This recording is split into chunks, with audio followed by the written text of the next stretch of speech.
तीन मछलियां। इस कहानी से हमें यह पता चलता है कि कोशिश करने वाले का साथ किस्मत जरूर देती है। एक नदी के किनारे उस नदी से जुड़ा एक बड़ा सा जलाशय था। जलाशय में पानी गहरा होता है, इसलिए उसमें काई और मछलियों का प्यारा भोजन छोटे छोटे पानी वाले पौधे उगते हैं। ऐसी जगहें मछलियों को बहुत पसंद आती हैं। उस जलाशय में भी नदी की बहुत सारी मछलियां आकर रहती थी।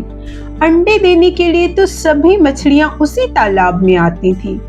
वह तालाब लंबी घास और झाड़ियों से घिरा होने के कारण आसानी से किसी को दिखता नहीं था। उसमें तीन मछलियों का एक झुंड रहता था जिनके स्वभाव बिल्कुल अलग थे। अन्ना संकट आने के लक्षण मिलते ही संकट टालने का उपाय करने में विश्वास रखती थी।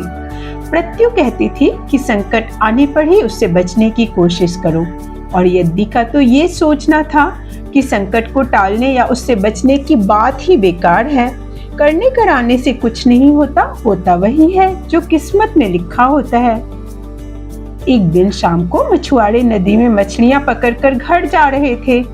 बहुत कम मछलियां उनके जालों में फंसी थी, इसलिए उनके चेहरे उदास थे। तभी उन्हें झाड़ियों के ऊपर मछलीखोर पक्षियों का झुंड जाता दिखाई दिया। सबकी चोंच में मछलियां दबी थी। वो चौंक उठे।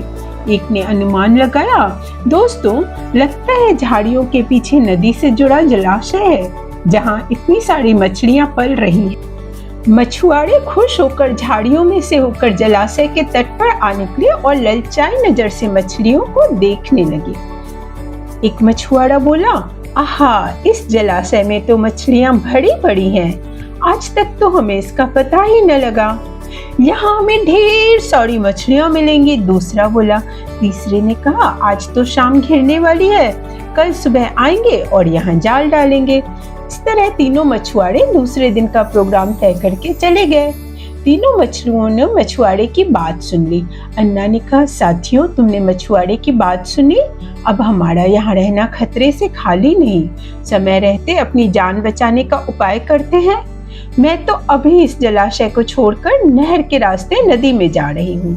इसके बाद मछुआरे सुबह आए, जाल फेंके मेरी बला से। मैं तो बहुत दूर अटखेलियां कर रही होंगी।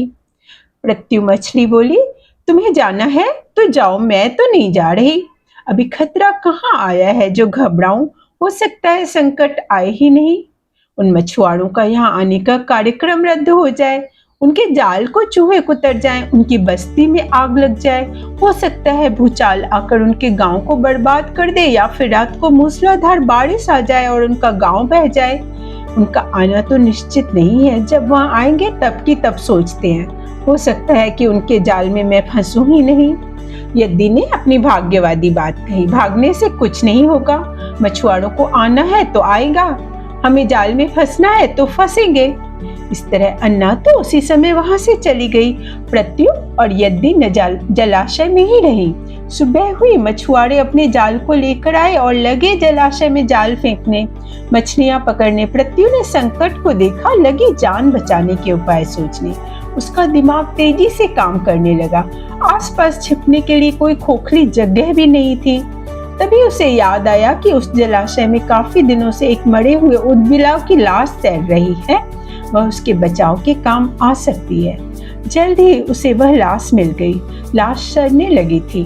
प्रत्यु लाश के पेट में घुस गई और सड़ती लाश की सन्हास अपने ऊपर लपेटकर बाहर निकली।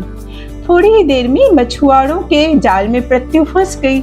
मछुआरों ने अपना जाल खींचा और मछलियों को किनारे पर जाल से उलट दिया। बाकी मछलियां तो तड़पने लगी, लेकिन प्रत्यु दम साध कर मरी हुई मछली की तरह पड़ी रही। मछुआरे को सन्हास का भपका लगा तो मछलियों को देखने लगा।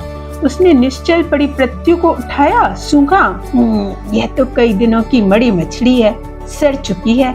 ऐसे बड़बड़ाकर बुढ़ा सा मुंह बनाकर उस मछुआरे ने प्रत्यु को तालाब में फेंक दिया। प्रत्यु अपनी बुद्धि का प्रयोग कर संकट से बच निकलने में सफल हो गई।